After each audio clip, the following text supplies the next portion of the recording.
उसको अम्बेडकर महा के आयोजन में भी अपनाया गया और वो आइडिया मैंने आपके भीमनगरी के ही कार्यक्रम से लिया था लगभग 21 साल पहले। और आज अम्बेडकर महा न्यूयॉर्क में ही मनाया जाता है, लंदन में भी मनाया जा रहा है, कैलिफोर्निया भी और ऑस्ट्रेलिया में भी। जो अम्बेडकर जयंती की बात थी, अब 1 अप्रैल से 30 अप्रैल तक ये एक सुपर स्ट्रक्चर है, वो आपकी भीमनगरी की ही इसी को श्रेय जाता है उसका, और कुछ हद तक पुलिस विभाग को श्रेय जाता है। वहाँ भी एक आयोजन है, इससे बहुत बड़ी प्रेरणा पूरी दुनिया को मिली और जन जागरूकता आती है। जो मैं तो बहुत बचपन से यहाँ बहुत बार आया, बहुत बार यहाँ आपके मंच पर आप लोगों ने सम्मानित किया, तो मुझे इससे लगाव बहुत देखे जाए, तो मैंने वो कैंसिल करके फिर यहाँ आप ही लोगों के बीच में आया। मैं सबसे पहले संदेश देना चाहूँगा जिन लोगों ने शादी की है कि शादी के बाद में जो जीवन होता है दूल्हा दुल्हन का एकदम से परिवर्तित होता है। और हमारे यहाँ क्योंकि बाल विवाह का बहुत ज़्यादा चलन होता था पहले, और जो संस्कार, जो परंपराएं, जो संस्कृति, जो आदतें परिवार के अंदर बाल विवाह से जुड़ी हुई थी, उनको अभी सभ्य समाज ने खत्म नहीं किया। सभ्य समाज भी बहू को उसी तरह से मान के चलता है जिस तरह से पहले बाल विवाह था। आज पढ़ी लिखी पत्नियां आती हैं, पढ़े लिखे पति हैं, पढ़े लिखे सास ससुर हैं, लेकिन बहुत से संस्कार, बहुत सी परंपराएं अभी भी वही हैं जो अनपढ़ लोगों में थी। अमेरिका हो या बहुत से विकसित देशों के अंदर शादी से पहले प्री मैरिज काउंसलिंग एक अनिवार्यता होती है, लेकिन भारत में प्री मैरिज काउंसलिंग नहीं होती। और मैं चाहूँगा कि प्री मैरिज काउंसलिंग की जो चीज़ें होती हैं वो हमारे नए वैवाहिक जोड़े उन चीज़ों को सीखें। तो बहुत सी ऐसी चीज़ है जो व्यवहार आपका तुरंत बदलेगा, सास के प्रति, ससुर के प्रति, बहू के प्रति, और सब लोग एकदम अगले दिन से जो एक अलग विशेष बदलाव होता है उसको सब लोग झेल नहीं पाते।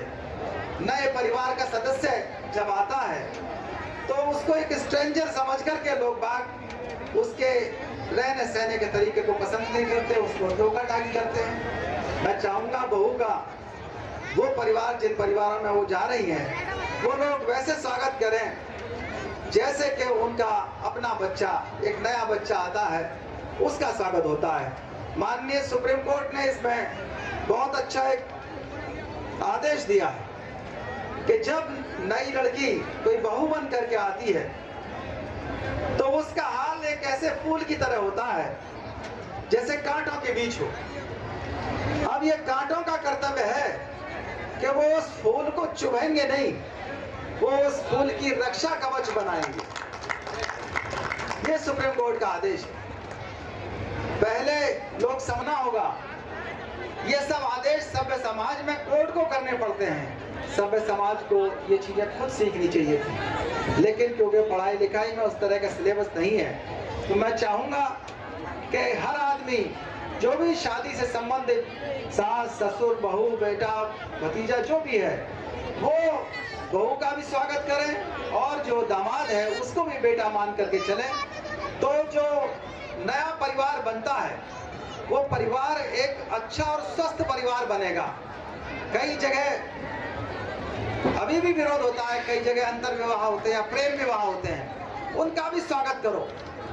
अंतर विवाह, प्रेम विवाह में अगर प्री मैरिज काउंसलिंग हो और परिवार सपोर्ट करे तो उनके जो सर्वे हुए हैं उनके 30% अधिक सफल होने की संभावना रहती है। पूरी दुनिया में सबसे ज्यादा अंतर विवाह या प्रेम विवाह होते हैं और उनकी संख्या हमारे देश के अंदर 4% से 5% हो गई है, हर साल वो बढ़ती जा रही है। यहाँ तक कि अंतर धार्मिक विवाह अंतर जातीय विवाहों से ज्यादा हो रहे हैं।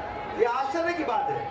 अंतर धार्मिक ज्यादा हो रहे हैं, अंतर जातीय उतने नहीं है। लेकिन समय आएगा, बाल विवाह खत्म हो चुके, पढ़े लिखे लोग आगे हैं और विवाह को लेकर के आपकी पूरी कल्चर चलती है। तो हम ऐसा समाज बनाना चाहते हैं जिसके अंदर बहू का भी स्वागत हो, दामाद का भी स्वागत हो, परिवार में जो एडिशन हो अच्छी चीजों का, एक दूसरे से सीखें, एक दूसरे से प्यार करें। प्यार के ऊपर जो संबंध बनते हैं वो परिवार के लिए पूरा एक अच्छी चीज होती है। और मैं चाहूंगा इस बारे में कुछ लोग डॉक्टरों से भी सलाह दें कि क्या बदलाव आएंगे।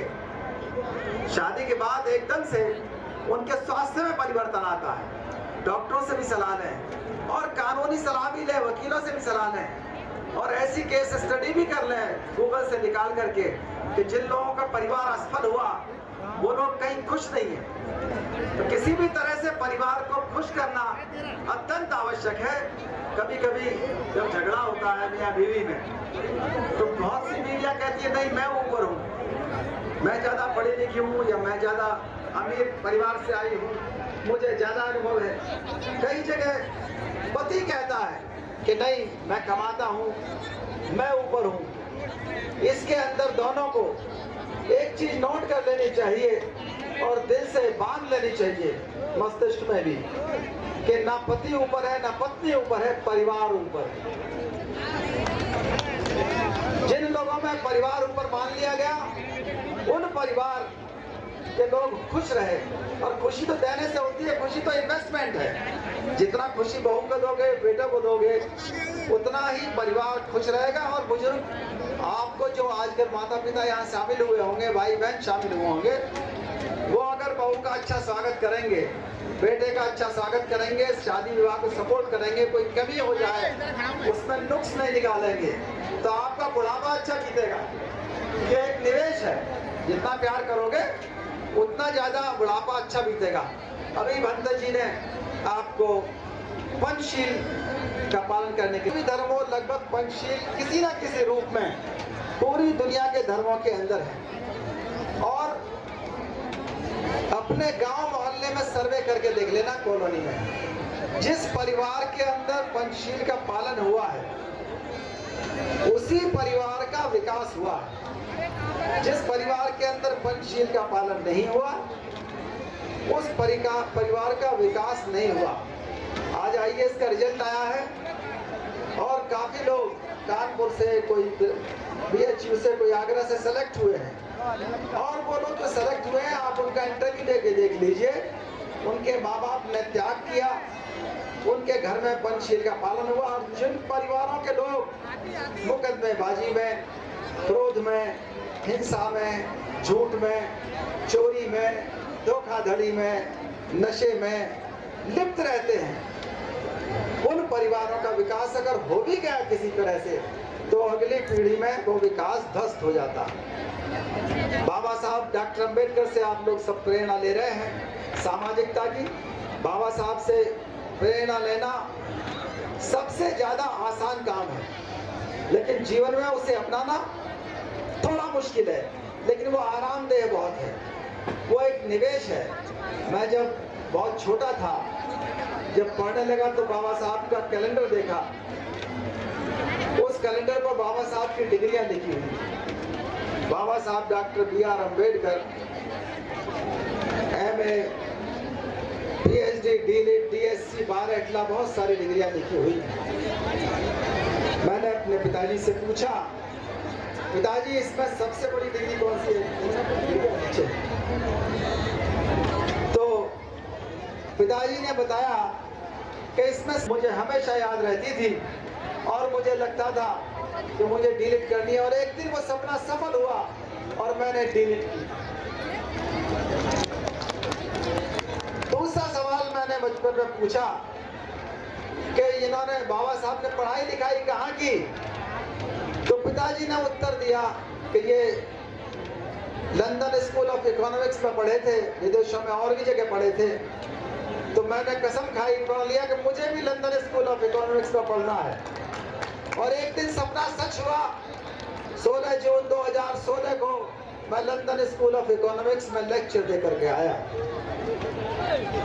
बाबा साहब के प्रेरणा से एक दिन पुलिस का अफसर बना, आज मैं IPS अधिकारी हूँ। तो आज प्रेरणा लेकर बाबा साहब डॉक्टर अम्बेडकर से बड़ा आइकॉन कोई नहीं है। उनके विचारों पर पूरी दुनिया चल रही है। मैं इन परिवारों से कहूँगा कि वो बाबा साहब के विचारों पर चलें। अपने घरों में कुछ अंधविश्वास लड़की वालों के घरों से लेके आए होंगे, कुछ लड़के वालों के घर में होंगे।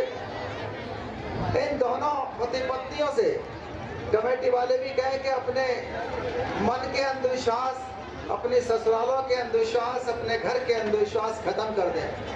अगर आज इस देश के अंदर कुछ लोग गरीब हैं तो सिर्फ इसलिए गरीब हैं कि वो अंधविश्वास के ऊपर बहुत चलते हैं, विज्ञान पर विश्वास नहीं करते। अंधविश्वासों को छोड़कर आप जब आगे बढ़ेंगे, आपके अंदर मेहनत की कमी नहीं है, आपके अंदर अच्छाई की कमी नहीं है, आपके अंदर त्याग की कमी नहीं है। दिक्कत यही है कि वो अंधविश्वास आपकी ऊर्जा, आपका समय, आपके संसाधन खत्म कर देते हैं और उन अंधविश्वासों के कारण जो आपका सरप्लस मनी होता है, जो आप कमाते हैं, वो सरप्लस मनी खत्म हो जाता है। भगवान बुद्ध ने तो कहा है कि 1/4 बचाना है। तो ये नए जोड़े नोट करें इसको कि अपनी कमाई को 1/4 बचाइए। दूसरी चीज हमारे एनजीओ का है pay back to family concept, why nations fail. देश क्यों बर्बाद होते हैं, क्यों असफल होते हैं, उसके लेखक थे डेरोन एस्मर्गलू और जेम्स ए रॉबिन्सन। काफी पढ़े लिखे और जुझारू लोग हैं। यहाँ मुझे लगता नहीं कोई BA पास से कम होगा, बहुत आसानी से समझ आ जाएगी। उसके अंदर लिखा गया है कि जो समावेशी संस्थाएं हैं, अर्थशास्त्र के हिसाब से आर्थिक संस्थाएं, उन समावेशी देशों का विकास हुआ, राष्ट्रों का विकास हुआ। और जहां समावेशन नहीं था, जो साथ लेकर के नहीं चलते थे, चाहे वो नॉर्थ कोरिया हो, चाहे कॉलोनियल लैटिन अमेरिका हो, उनका विकास उतना नहीं हो पाया। जबकि USA का विकास और साउथ कोरिया का विकास अच्छी तरह से हुआ, क्योंकि वो समावेशी थे। ये बाबा साहब का विचार नए नए लेखक अपना रहे हैं। दूसरी किताब का मैं जिक्र करना चाहूंगा, पुअर इकोनॉमिक्स की। वो नोबेल लॉरिएट अभिजीत बनर्जी ने लिखी है और उनकी पत्नी ने साथ दिया, एस्टर डफलो ने। उसके अंदर भी बाबा साहब की विचारों से प्रेरणा ली गई और कहा गया कि अगर सारे बच्चों को शिक्षित नहीं किया गया तो आजादी का कोई मतलब नहीं। तो सभी बच्चों को शिक्षित करें, नए जोड़े भी, पुराने जोड़े भी। नोबेल लॉरिएट अमर्त्य सेन ने नई किताब लिखी है, इनइक्वालिटी री-एग्जामिन। उस किताब में भी लिखा गया है कि अगर फ्रीडम को एंजॉय करना चाहते हैं, आजादी को एंजॉय करना चाहते हैं, तो सबको एजुकेशन देना पड़ेगा। नोबेल लॉरिएट अमर्त्य सेन बाबा साहब को अर्थशास्त्र में अपना पिता मानते और उन्होंने कहा बाबा साहब ने जो किया है अर्थशास्त्र में, वो दूसरा नहीं कर सकता। और जितनी आर्थिक संस्थाएं जो बाजार का विकास चाहती हैं, अगर सामाजिक विकास नहीं किया तो बाजार का विकास ठीक से नहीं हो सकता। एक नई किताब है, विचार है, मैं सारी बातें नहीं बताना चाहूँगा, वो गूढ़ बातों का बहुत सारी चीज़ें हैं जो जनसभा के अंदर मतलब नहीं होता। लेकिन बाबा साहब के विचारों को पूरी दुनिया अपना रही है और आप अगर उनको नहीं अपनाएंगे तो निश्चित रूप से बहुत बड़े अध्याय से जो जीवन में बहुत कुछ सुख और खुशी दे सकता है, उससे दूर होगा। मैं इसी के साथ कुछ अपील भी करना चाहूँगा कि आप लोग इस बदलाव के आंदोलन में शामिल हों, जो परिवर्तन चल रहा है शिक्षा के माध्यम से। और हमारे समाज के अंदर जो गांव में भी है, शहर में भी है, कस्बों में भी है, उसमें हर 5 दिन में एक स्वच्छ का समाज का एक व्यक्ति कहीं ना कहीं गटर में मर जाता है। तो ऐसे पेशों को बदलिए, सेल्फ रेस्पेक्ट का आधार पर उन्हें बदलना जरूरी है। जन्म से लेकर के मृत्यु तक जो अपने संस्कार हैं आपके, उनको आपको बदलना पड़ेगा। पंचशील के ऊपर आधारित, संविधान के ऊपर आधारित, कानून के ऊपर आधारित संस्कारों को अपनाइए तो आपका विकास होगा। शिक्षा के क्षेत्र में जाइए, अंग्रेजी शिक्षा की आवश्यकता है। आज स्टेम एजुकेशन का जमाना है, साइंस, टेक्नोलॉजी, इंजीनियरिंग, मैथमेटिक्स। उसके साथ साथ मैं जोड़ता हूँ इंग्लिश एंड लॉ। बाबा साहब ने तो लॉ के बारे में विशेष कहा कि हमारे लोग विधि की जानकारी लें। जब लॉ पढ़ते हैं आप तो आप अपने आप को बहुत पावरफुल महसूस करते हैं। जो कानून पढ़ लेता है वो कमजोर नहीं हो सकता, वो वकील भी बन सकता है, जज भी बन सकता है, उसके साथ अत्याचार नहीं होगा, उससे ना कोई बिरादरी के नाम पूछने वाला है, मालूम है कि अठन्नी लगेगी, एक कागज लेगा और हाई कोर्ट चला जाएगा, ना उसकी जमीन पर कोई एनक्रोचमेंट करेगा। तो इतनी बड़ी पावरफुल डिग्री है लॉ की। तो अपनी शिक्षा के विषय बदलो, आर्थिक क्षेत्र में जाइए। भगवान बुद्ध ने जो वित्तीय साक्षरता है उसके बारे में बहुत स्पष्ट रूप से कहा। वित्तीय साक्षरता का मतलब है कि आप अपना समय, अपना संसाधन, अपनी ऊर्जा इस तरह खर्च करें कि आपका जो विपत्ति का काल होता है, इमरजेंसी का समय, उस समय आपका पैसा काम आए। 1/4 पैसा बचा करके उस समय के लिए रखिए। कोरोना जैसी विपदा कभी भी आ सकती है, तो ये नए जोड़े भी इस बात का ध्यान रखें कि बचत भी रखें और 2 हिस्से उसके कम से कम यानी कि 50% उद्यम में लगाएं और 1/4 अपने खर्चे में लगाएं। ये वित्तीय साक्षरता बहुत आवश्यक है, उससे आपको बहुत लाभ मिलेगा और जीवन में खुशी आएगी। अपने समाज को विवाह केंद्रित समाज मत बनाइए, हो गया? समाज को विकास केंद्रित समाज बनाइए। विकास केंद्रित समाज बनेगा तो निश्चित रूप से आपके ऊपर, आपके परिवार के ऊपर और आपके समाज के ऊपर लोगों को गर्व होगा। अभी मैं चाहता हूं आप लोगों से, बहुत सारे कुछ और भी काम है, कमेटी के पास भी कई प्रोग्राम होंगे।